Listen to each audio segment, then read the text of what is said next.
Politeknik Keimigrasian atau yang sering kita kenal sebagai Poltekim.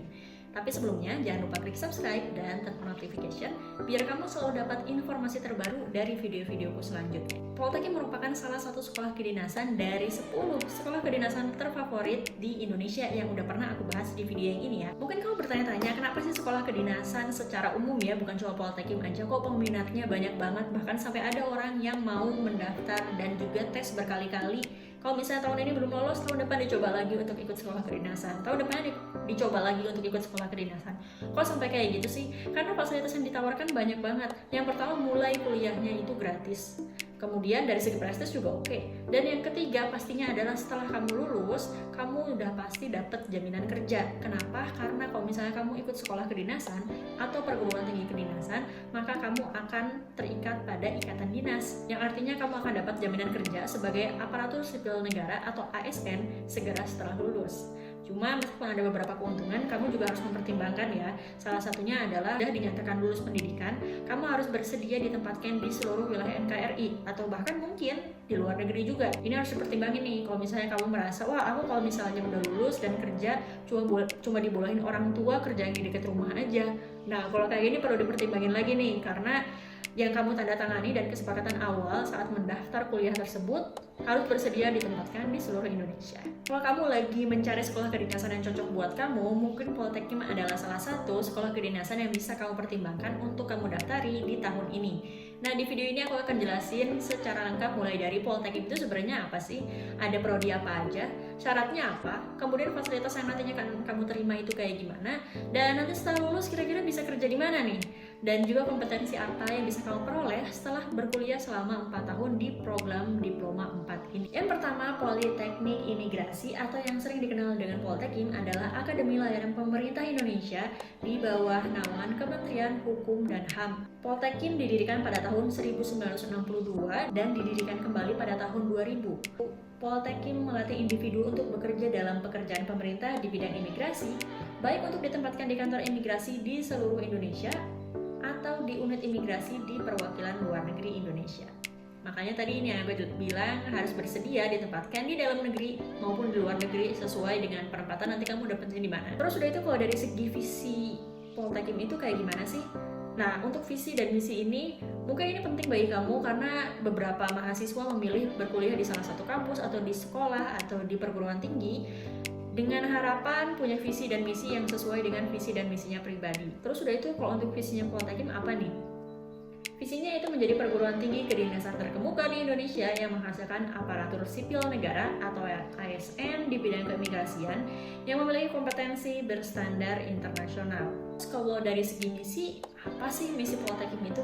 Yang pertama, menyelenggarakan program pembelajaran berkualitas tinggi dalam rangka penguasaan pengetahuan dan keahlian di bidang keimigrasian yang berstandar internasional. Yang kedua yaitu menyelenggarakan penelitian terapan berkualitas tinggi dalam rangka pengembangan dan penerapan pengetahuan serta keahlian di bidang keimigrasian yang berstandar internasional.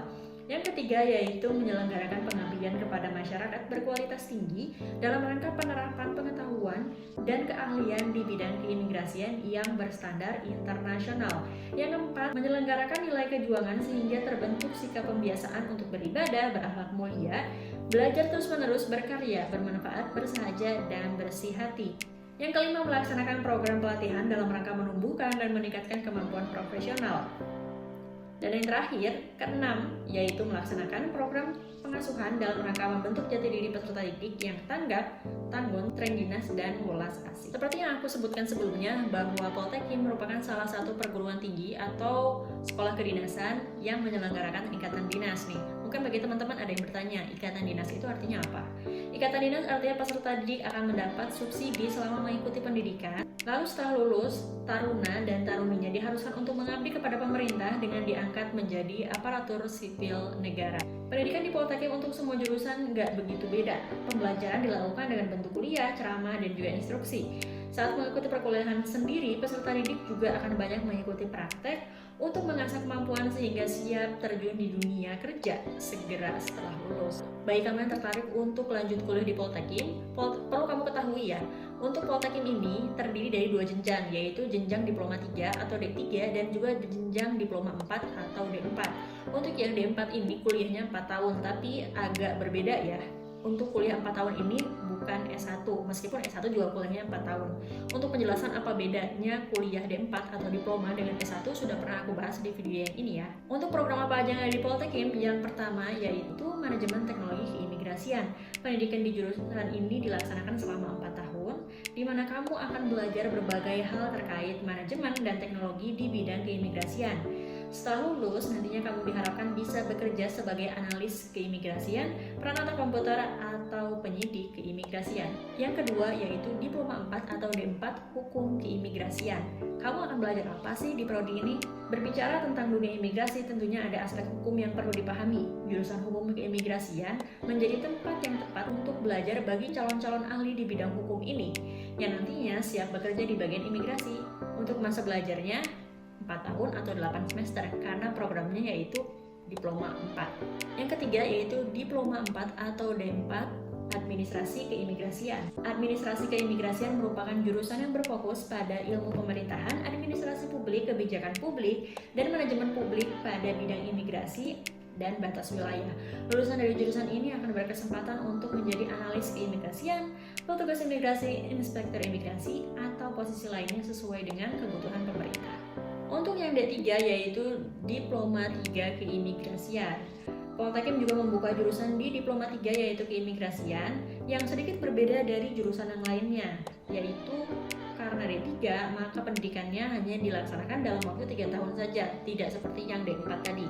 Setelah lulus, kamu diharapkan akan ditempatkan di seluruh kantor imigrasi atau sesuai dengan kebijakan dan kebutuhan pemerintah di saat atau di tahun kamu lulus tersebut. Terus udah itu aku udah tertarik banget nih untuk lanjut ke di Poltekim ya. Tapi persyaratannya kayak gimana dan untuk seleksinya apa dibuka tiap tahun ya? Untuk seleksinya dibuka tiap tahun dan Poltekim ini bekerja dengan Badan Kepegawaian Negara atau BKN. Jadi seleksinya dilaksanakan oleh BKN ini. Terus kalau misalnya untuk persyaratannya apa aja sih? Untuk persyaratannya yang pertama yaitu tentu saja kamu harus WNI atau warga negara Indonesia. Jadi nggak boleh memiliki kewarganegaraan ganda. Kedua yaitu pendidikannya minimum SMA atau sederajat, usia minimum 17 tahun dan maksimal 22 tahun dengan tinggi badan minimal 170 cm untuk pria dan 160 cm untuk wanita dengan berat badan yang seimbang, berbadan sehat, tidak cacat fisik dan mental, bebas HIV/AIDS, bebas narkoba, tidak memakai kacamata dan atau soft lens, tidak tuli, tidak bisu dan tidak buta warna. Kemudian tidak bertato atau bekas tato dan tidak ditindik atau ada bekas tindik. Maksimal 1 pasang di telinga bagi wanita. Jadi kalau misalnya perempuan masih boleh ada bekas tindik tapi cuma di telinga aja. Kemudian belum pernah menikah baik secara agama, adat ataupun negara. Dibuktikan dengan surat keterangan dari lurah atau kepala desa setempat dan sanggup untuk tidak menikah selama mengikuti pendidikan. Kemudian bersedia ditempatkan di imigrasi di seluruh wilayah Indonesia, tidak pernah putus studi atau drop out dari Poltekim atau sekolah kedinasan pemerintah lainnya. Tidak sedang menjalani ikatan dinas atau pekerjaan dengan instansi atau perusahaan lain, membuat dan mengisi formulir pernyataan dan melengkapi surat-surat keterangan lainnya setelah dinyatakan diterima sebagai calon taruna atau taruni. Kemudian bagi calon taruna atau taruni formasi pegawai atau formasi pegawai putra atau putri Papua atau Papua Barat, selain harus memenuhi persyaratan di atas, juga harus memenuhi persyaratan yang pertama mendapatkan persetujuan untuk mengikuti pendidikan ikatan dinas dengan pangkat atau golongan ruang setinggi-tingginya pengatur muda, dibuktikan dengan surat pengantar dari pejabat pimpinan tinggi atau pimpinan unit eselon 1 atau kepala kantor wilayah. Yang kedua, tidak dalam proses pemeriksaan atau sedang menjalani hukuman disiplin tingkat sedang atau berat sesuai dengan peraturan pemerintah nomor 53 tahun 2010. Dibuktikan dengan surat keterangan bebas dari proses pemeriksaan atau bebas hukuman disiplin dari pimpinan tinggi pratama di lingkungan wilayah masing-masing. Yang ketiga, penilaian prestasi kerja pegawai atau PPKP tahun 2020 dan 2021 minimal bernilai baik dan seluruh komponen unsur penilaian PPKP minimal baik, serta telah membuat sasaran kerja pegawai atau SKP tahun 2022 pada Sistem Informasi Manajemen Kepegawaian atau SIMPEK.